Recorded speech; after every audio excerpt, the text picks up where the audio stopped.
It's good to see you. It's good to see everyone.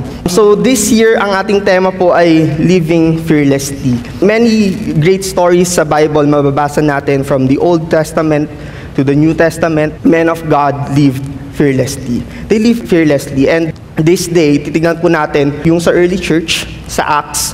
Tignan natin kung paano sila namuhay na fearlessly. Mababasa po natin sa early chapters ng Acts. Nakita natin dito na maraming mga tao ang nanampalataya sa ating Panginoon. From the book of Gospels, ang Diyos umakyat sa langit. And then may mga naiwan ng mga disciples. And itong mga disciples na to, they reach out, they evangelize, they discipled people. And kung mababasa po natin doon, maraming beses na sinabi doon. And a number of people were added and they multiplied. Those words, makita po natin. But sometimes, hindi natin nakikita na even though na merong mga addition, di ba, multiplication sa church, hindi natin nakikita na meron din silang mga struggles na hindi lang basta-basta struggles, may persecutions from unbelievers and even their life. Ito ay nanganganib. They were in danger, yet they lived fearlessly. Hindi sila natakot sa sasabihin ng ibang mga tao. Hindi sila natakot sa anong gagawin sa kanilang ibang mga tao. So, yun po ang gusto kong tignan po natin. Specifically, tignan po natin dito yung different stories kung saan sila ay pinersecute, pero paano ba sila nag-thrive? Paano yung nangyari yung sa addition? Kasi every time nakita natin yung addition, yung multiplication, I know every one of us here, di ba, gusto natin na may ma-add sa atin, ma-multiply. But it is important na matuto tayo na mamuhay fearlessly. Kasi without those things, hindi tayo magka-thrive, walang ma-add sa atin. Gusto ko pong basahin muna natin ang sinasabi ng Acts chapter 5 verse 28. Ito kasi ang order sa kanya, sa mga kausap kasi nito ay si Peter and si John. So to give you context, sinabihan itong mga taong ito, itong mga apostles rather, sinabihan sila to stop na magturo. Sabi nila, tumigil na kayo. We command you to stop preaching in this name. Yung tinutukoy na name ay yung name ni Jesus Christ. Kasi nakita ng mga Sadducees, nakita ng mga high priest that time na maraming mga taong nanampalataya sa Diyos. Kasi may magumaling and then nag-preach itong mga apostles, maraming mga taong nanampalataya. And so natatakot itong mga Sadducees, yung pagkasabi doon, they were jealous. Okay? So doon sa verse 28, sabi doon, we gave you strict orders not to teach in this name, yet you have filled Jerusalem with your teaching. Sinabihan sila na mag-stop na kayo. Pero na-recognize itong mga Sadducees, sabi nila, ang buong Jerusalem, it was filled with your teaching. Alam niyo po, bilang mga Kristiyano, alam ko may mga hindrances, mga leaders tayo, alam natin yan. And even, syempre, mga members, may mga hindrances, pero magiging katulad ba tayo nila na ma-feel ang place with God's Word, with God's teachings? Marami pang mga taong hindi pa nakakapanampalataya sa ating Panginoong Hesus. Marami pang mga taong hindi nakakarinig ng salita ng ating Diyos. Are we going to evangelize kahit tayo pinag-stop? Those are the things na kailangan nating isipin. Na-recognize itong mga Sadducees that these people were unstoppable. Hindi sila ma-stop. Kaya nga pinaharap itong mga apostles na to sa Sanhedrin. Sinabi sa kanila, mag-stop na kayo. Tapos may isang tao, si Gamaliel. Sinabi niya, may mga tao dati na they claimed they were someone, yet after they died, yung mga followers nila, they dispersed and nawala. Came to nothing. Pero sabi nung tao na yun, itong mga taong ito, if they are from God, they will be unstoppable. Kasi if you are to stop them, you are fighting against God. So yun po ang gusto ko pong pag-usapan natin ngayon. Living fearlessly, unstoppable. Titignan po natin itong 5 points. So several compelling reasons that illustrate why the early church was unstoppable. First is that they kept praying all the time. Palagi sila nagbe-pray. Yun nga sinabi ng Acts chapter 2 verse 42 na sinabi doon that they devoted themselves to apostles' teaching, to the fellowship, to the breaking of the dead, and to prayer. Sabi doon, di ba? So they continued to pray. Pray sila ng pray. Nagbe-pray lang ba sila when it's convenient? Hindi. Kung mababasa po natin, many times, they were praying even na sila ay inaatake ng mga unbelievers. At mababasa po natin sa Acts chapter 4, the Sadducees were displeased and they seized Peter and John. So, kinulong nila itong mga to. And then after napalaya itong mga taong ito, bumalik itong si Peter and John sa church. I mean, sa mga believers. Ito po ang sinasabi na Acts chapter 4, verse 23 to 24. Sabi ito, and being let go, they went to their own companions and reported that the chief priests and elders had said to them. So when they heard that, they raised their voice to God with one accord, saying, and said, Lord, you are God who made the heaven and earth and the sea and all that is in them. So they prayed. Nanalangin sila nung nalaman nila yung sinabi sa kanila mga Sadducees na sila ay pinagbantaan. So ano pong application nito sa ating buhay? Ano po yung makikita natin dito? Kasi they prayed nanalangin sila. Anong pinapakita nitong panalangin nila? First, we have to pray together. Alam niyo po, mahalaga that we as Christians, magkaroon tayo ng mga prayer partners, even sa ating life groups. Alam niyo po kasi, when we pray together, we are being encouraged. When we are united in prayer, pinapakita rin yung support, syempre sa faith, and support sa bawat isa. Ito madalas kong sinasabi sa mga practical na ginagawa sa praying together. Alam niyo po, kasi maraming mga tao sabi nila, okay, let's pray together. Ito yung pag-pray natin. Maganda yun. Maganda naman na maybe sa bawat bahay niyo, you're praying together. But another thing, yung ginagawa sa early church, ang ginagawa na they come together to pray. Pupunta sila sa mga bahay-bahay, they pray. Maganda na gawin po natin yon. Alam nyo kasi, di ba madalas siguro sa network nyo or sa life group, sinasabi na, oh, ito pag-pray natin everyday or ganito. Ang maganda rin na we devote a time na magsama-sama to pray. Kasi alam niyo po, kung hindi natin nakikita minsan yung isa't isa, ito is very practical. Pag hindi natin nakikita yung isa't isa, minsan nawawala tayo sa focus, all of those things. But kasama natin yung isa't isa, naririnig natin yung isa't isa, nakikita natin yung isa't isa, we're being encouraged to pray also. Hindi tayo nag-stop. So, isa yun sa practical na thing. So they prayed together. The same way dapat tayo, we must learn to pray together. Okay? And the next thing is to trust that God is in control. Dun sa prayer po nila sa Acts chapter 4 verse 24, sabi doon, Lord, you are God who made heaven and earth and the sea and all that is in them. Ano po pinapakita nito? Pinapakita nila ng prayer nila that they recognize the sovereignty of God.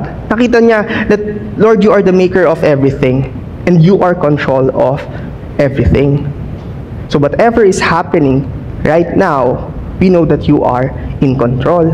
Kung babasahin niyo po yung sa mga previous verses, even before yung mga Hudyo, diba, even yung mga nag-persecute kay Jesus, all of those were planned, and yon, nangyari yon according sa plan ng Diyos. It happened sa power and sa will ng Diyos. So, it is important that we recognize even yung mga nangyayari sa ating buhay na sa tingin natin unpleasant or sa tingin natin yung mga inconveniences natin, lahat ng mga yon, pinahintulutan ng Diyos na mangyari yung mga bagay na yon. Kasi many times, ang prayer ng mga tao, Lord, itong mga nangyayari sa akin, itong mga tough times na to, Lord, mawala. Yun ba yung pinag-pray ng mga believers sa binasa natin? Hindi po ganun ang prayer ng mga believers. I-recognize nila that God is in control. At ang Diyos magbibigay sa kanila ng power, they will be empowered to do yung pinapagawa sa kanila. And yun po yung sa letter C, pray when faced with difficulties.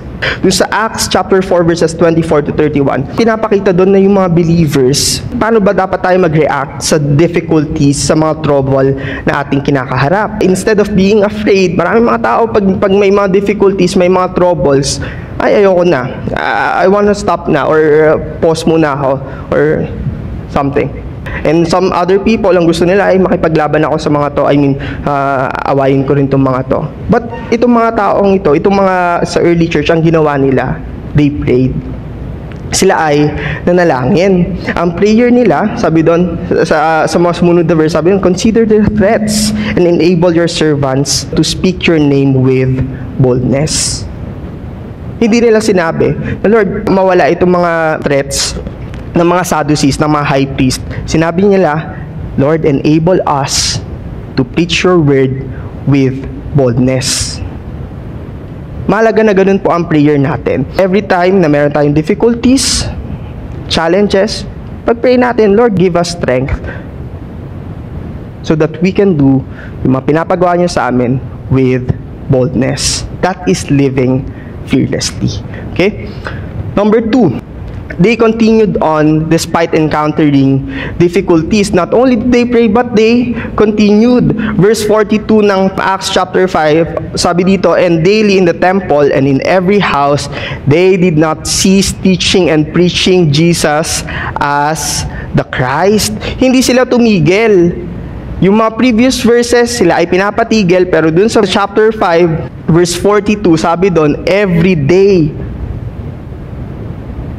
hindi sila tumigil. They did not cease teaching and preaching Jesus as the Christ. Kahit may order sa kanila not to talk about Jesus, they confidently ignored it.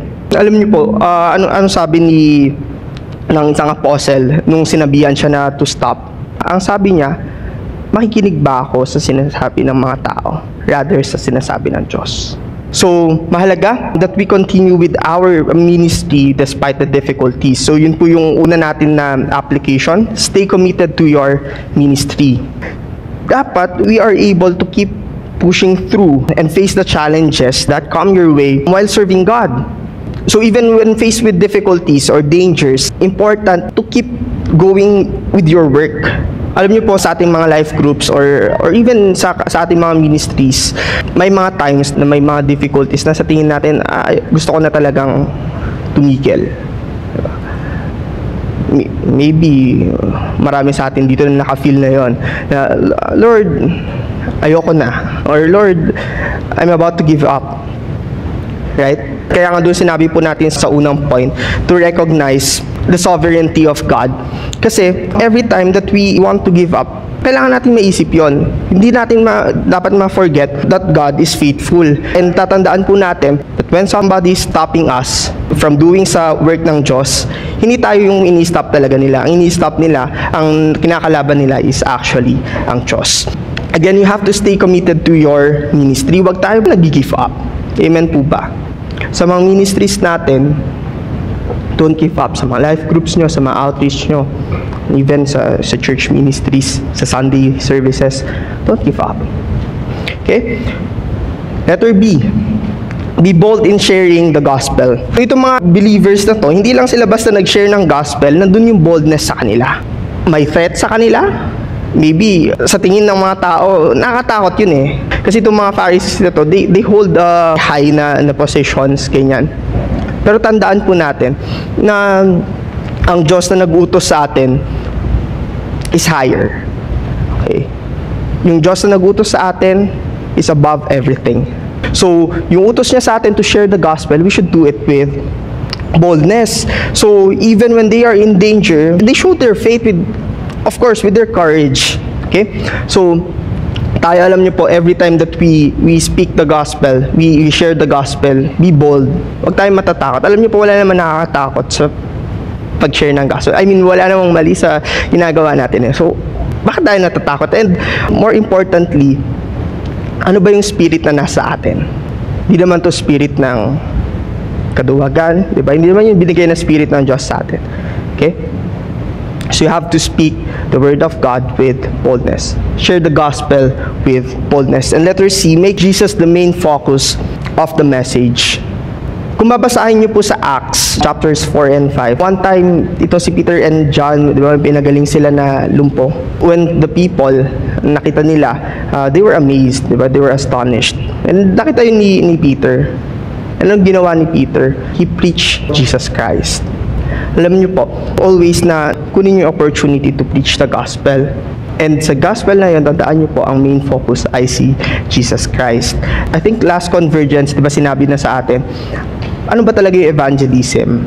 Kasi merong wrong notion ng mga tao ng evangelism ay yung, invite kita sa church, punta ka sa church. That's not really sharing the gospel. Okay? Pag sinabi natin sharing the gospel, you are preaching. Pinapakilala mo talaga si Jesus Christ. Ano yung ginawa niya, sino siya. And about the gift that He wants to give us. all of those things. So when you are sharing, make Jesus as the focus of your message. Highlight the importance ng kanyang teachings and yung identity niya in the Christian faith.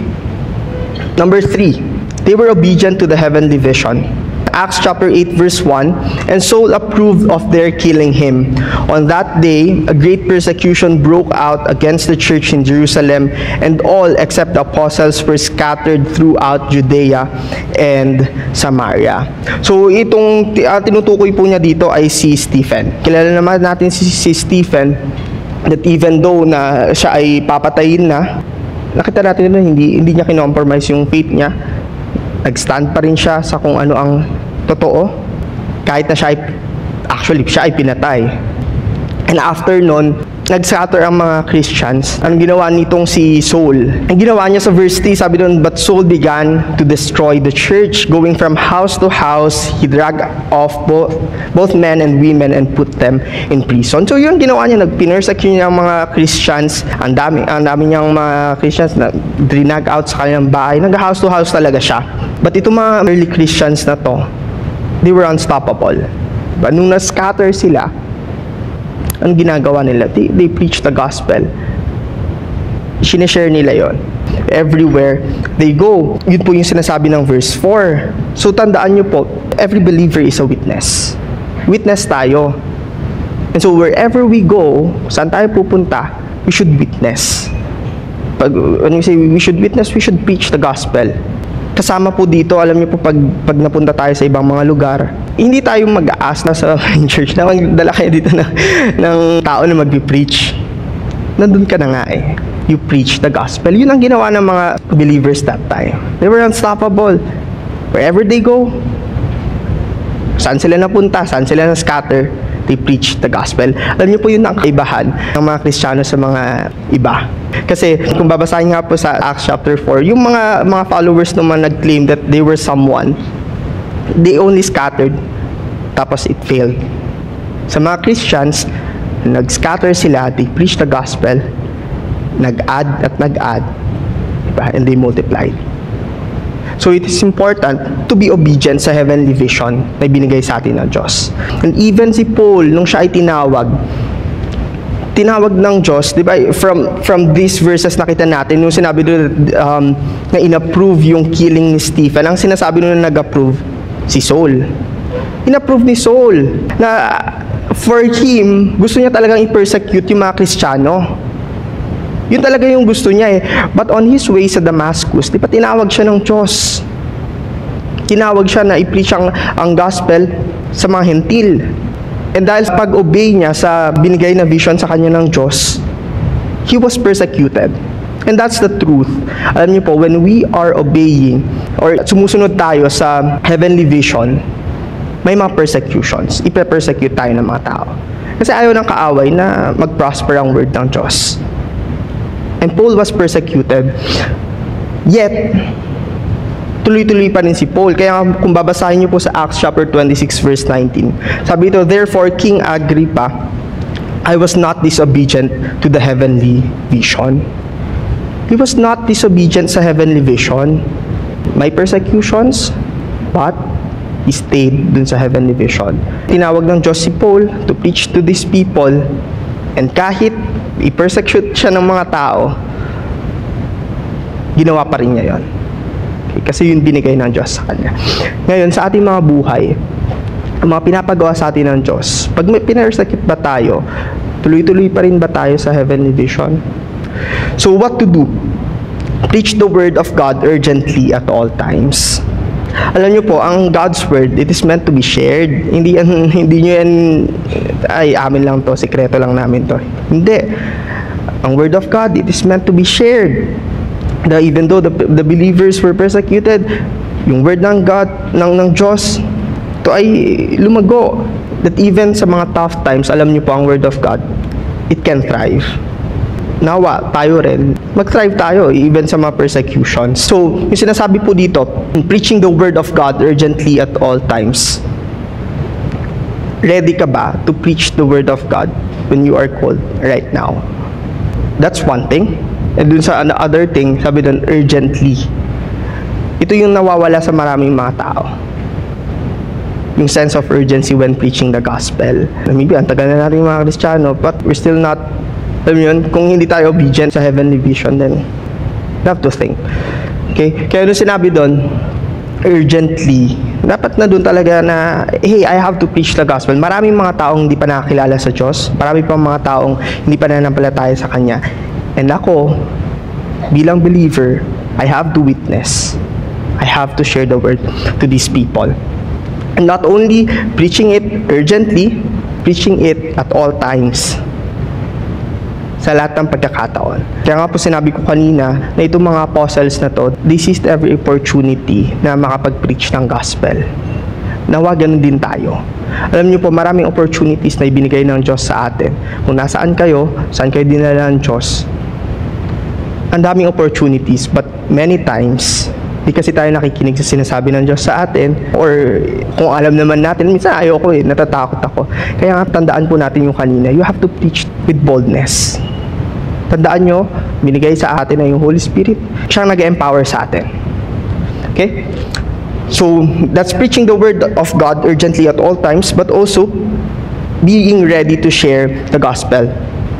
Be ready to share the gospel. Itong mga believers na to, hindi naman nila in-anticipate that, na gano'n ang mangyayari, that they will be dispersed.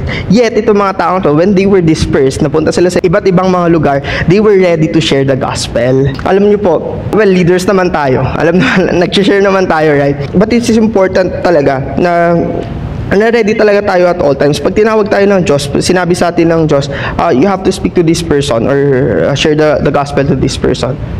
You should be ready. Diba? Hindi yung sinasabi, Lord, pwedeng next time lang. You should be ready when you are called to preach the gospel. Not only that, also as leaders, later on makikita rin natin dito the importance of training other people for them to be ready to preach the gospel also. May mga interns tayo under our care, right? And dapat tinuturuan rin natin sila to be ready to share the gospel sa other people.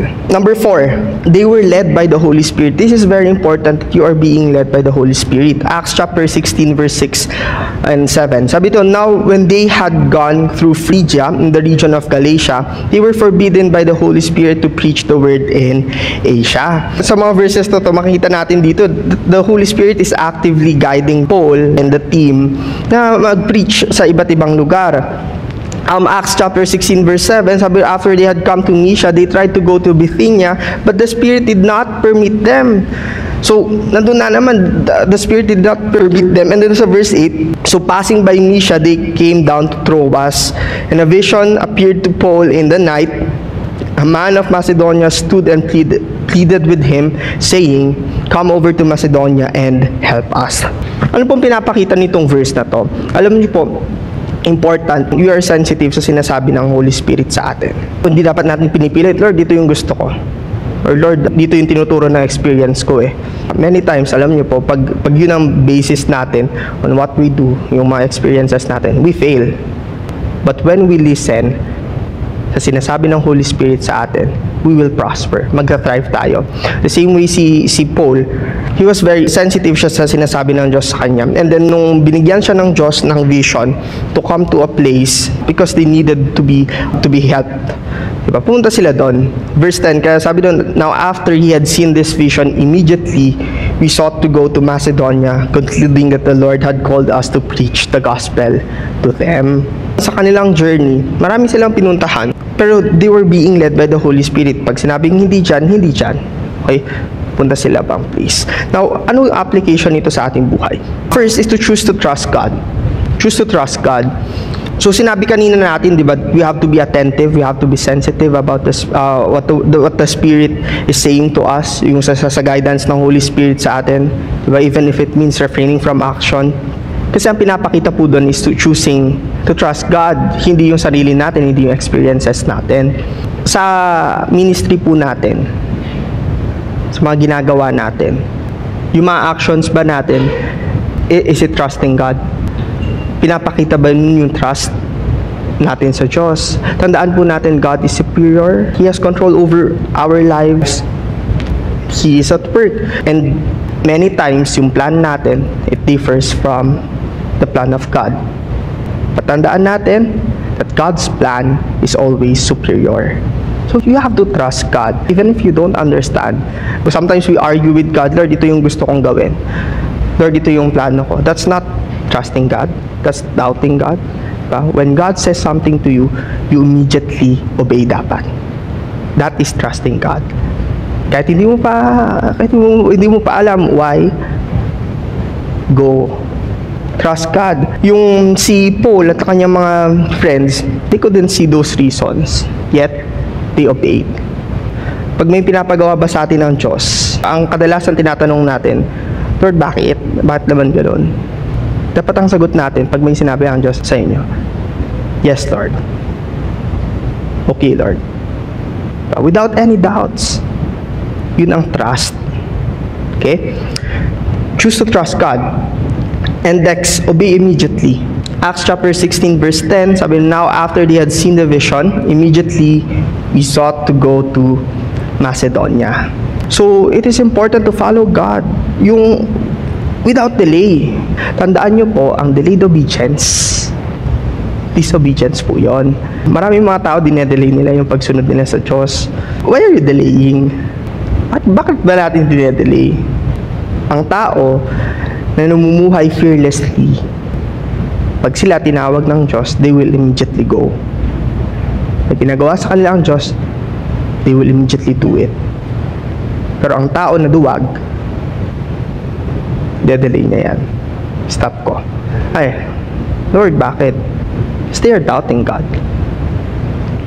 Can choose to trust God. So yun po yung pinaka sinasabi doon, that you have to be sensitive talaga sa sinasabi ng Diyos sa iyo. And hindi lang basta sensitive, but nandun ka willing to adjust. Pag sinabi ng Diyos, wag dyan, you're willing to adjust. Okay? Number 5. They were constantly making disciples. They were constantly making disciples. Acts chapter 19 verse 8. And he went into the synagogue and spoke boldly for 3 months, reasoning and persuading concerning the things of the kingdom of God. So yun ang ginagawa nila. And then sa verse 9, sabi, but when some were hardened and did not believe, but spoke evil of the way before the multitude, he departed from them and withdrew the disciples, reasoning daily in the school of Tyrannus. Verse 10, and this continued for 2 years, so that all who dwelt in Asia heard the word of the Lord Jesus, both Jews and Greeks. Sa verses na binasa po natin, makikita po natin dito, di ba, sinabi natin kanina that they were obedient sa heavenly vision. And kasama ito, that they were constantly making disciples. Tuloy-tuloy sila eh. Pumunta sila dito, and then dito, nag-preach sila nung hindi sila, some of the people did not believe them. Pumunta sila sa ibang place to preach. Hindi sila nag-stop. Tuloy-tuloy sila when they are making disciples. Tandaan nyo nung binigay sa atin ng Diyos nung siya ay umakyat, diba sabi doon, go and make disciples. Matuto tayo na mag-make ng disciples. Ang church, alam nyo po, hindi yan lalago, hindi yan magpa-prosper pag walang discipleship. Ma-stop yan. Kailangan tuloy-tuloy. So yung mga outreaches natin, yung mga life groups natin, when we are handling our life group or outreaches, ang iniisip natin is to disciple other people. So pag nagtuturo tayo kanya sa intern natin, di ba ngayon, mga interns natin dapat may mga outreaches. Because that is discipleship. Hindi lang nag-stop sa isa, dapat tuloy-tuloy. Okay? So yung ginawa nila, Paul, they were constantly making disciples everywhere they go. So they preach the gospel, and then yung mga believers, they disciple them. So what should we do? First is to focus on the most receptive people. Si Paul, nung sinabi doon sa verse 9, some people, sabi doon, were hardened and they did not believe. So anong ginawa ni Paul? Pumunta siya sa ibang place, sa mga place na mas ready ang kanilang puso na tanggapin ang salita ng Diyos. Marami kasing beses, yung mga tao, binipilit nila dun sa hindi pa naman ready. Alam niyo po, maraming mga handa ng anhin. We must pray na tayo ay ipunta ng Diyos sa mga taong yon. Sila Paul, ang ginawa nila, they focused dito sa mga receptive na people na to. Sa mga tao na handang tanggapin ang teaching ng Diyos. This is not to say, kasi baka yung isip ng iba, marami, yung mga nasa paligid ko kasi lahat sila hindi receptive. Imposible eh. Sinabi nga ng Diyos, sobrang dami nang aanihin. You just have to look. Ano ba kasing pinapakita po nitong sa focusing on the most receptive people? Pinapakita dito kasi dapat when we are discipling, we should also be strategic. Binigyan tayo ng Diyos ng wisdom, tandaan nyo yan. And we have to be strategic then. If we're exerting all of our effort sa mga taong hindi naman receptive, they're not willing to learn, they're not willing to accept the good news, maubos lang tayo. Focus on the people who are receptive, those people na ready na magpaturo, those reliable, those available people. And not only do you focus sa most receptive people, but also you have to be intentional when you are making disciples. My intention. When we say my intention, unang-una, my purpose. Bakit ko ito ginagawa? My goal, ano dapat yung mangyari? My plan, ano dapat yung gagawin ko? That is being intentional. Kaya alam niyo po, sa mga IDM natin, di ba sabi nun, intentional disciple making, hindi lang basta nyo tinuturo yon. Alam nyo, may goal. Makita dapat yung pagbabago sa mga to. Diba? Na sila yung natuturuan. That's being intentional. Dapat meron kang clear goals.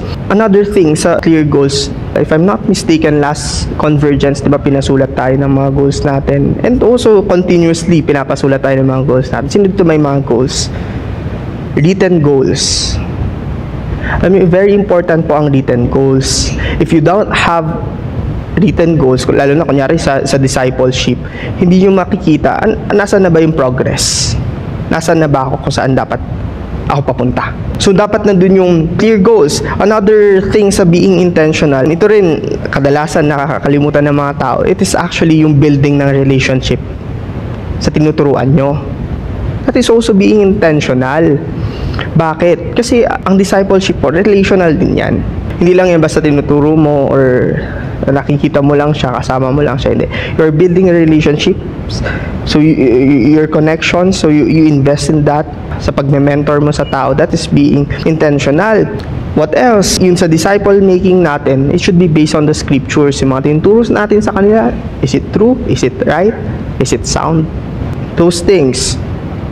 Another practical application, you have to set up meetings.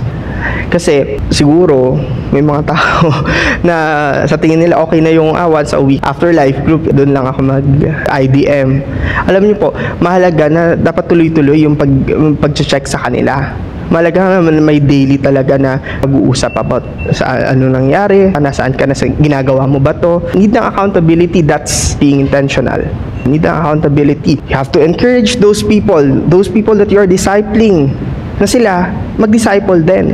Tandaan nyo, tayo hindi lang tayo basta dito sa susunod na line, dapat yung mga susunod din. Sabi nga na sa may 2 Timothy 2 verse 2, di ba, yung sinabi doon, na i-entrust the teachings to reliable men who are also qualified to teach others.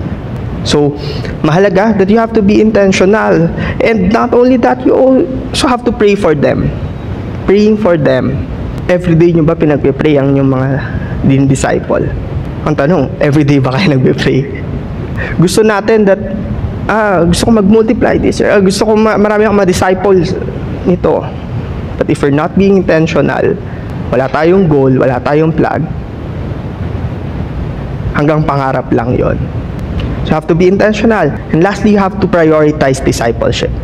Prioritize discipleship. Si Paul, hinighlight niya yung significance ng pag-nurture ng spiritual growth nitong mga bagong mananampalataya. Nakita natin doon na maraming mga tao ang nananampalataya. Pumunta sila sa ibang mga lugar, marami ring nananampalataya.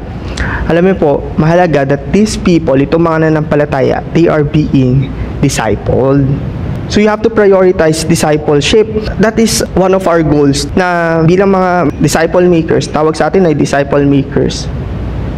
Priority dapat natin ang discipleship. So mga tao pang bago sa inyong life group, sa mga outreaches, hindi lang dapat sila nagstay na nandun. Okay? Sadly, may mga tao na ang tagal na nila sa church, pero hindi pa sila nadi-disciple. Some of them are willing to be discipled, but yung mga leaders, hindi nila binibigyan ng time to disciple to mga taong ito. That's very sad. Mahalaga as disciple makers, wala dapat tayong ma-miss sa mga to. Kaya nga rin nagtuturo din tayo ng mga ibang mga tao na sila ay kapagturo din sa ibang mga tao, sila ay makapag-disciple din sa mga tao. Para hindi, syempre para hindi rin sa'yo lahat. Para yung mga yun, those kind of things, we have to think of those things. So, kailangan na yung mga tinuro sa atin, you are able to teach them to other people, to reliable people who can be qualified to teach others as well. Alam niyo ko, if we do these things, ay magiging unstoppable. Tandaan niyo yung sinabi doon sa action, sabi doon, if their purpose and their actions are from God, sabi doon, you cannot stop these people. Ito mga ginagawa natin, yung mga sinabi po nila, lahat yon ito ay galing sa Diyos. Everything that we do, yung purposes natin, yung purpose ng ginagawa natin and also our actions, it is of God. Itong prayer, diba, yung sa discipleship, all of these things, yung sa heavenly vision, obeying the heavenly vision, it is of God. And we should do it. So if you want to be unstoppable, do these things. Yung ginagawa nito mga sa early church. What are the things that I lack? Saan ako maybe nagkukulang? Ano yung mga bagay na pwede pang ayusin sa akin? Para at the end ng convergence, you'll be unstoppable. You'll be able to live fearlessly. It is a process.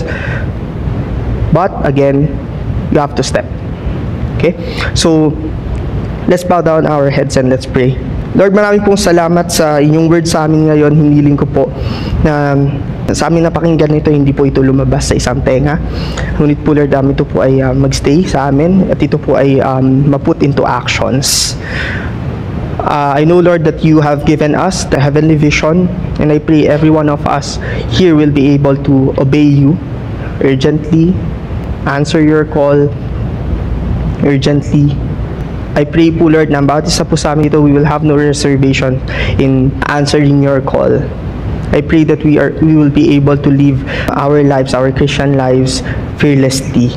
We won't fear anything, Lord, because we know that you are in control, you know everything, and I know, Lord, that you are always faithful. Thank you, Lord, at i-bless niyo po ang bawat isa. In Jesus' name, amen and amen. Palakpakan po natin natin.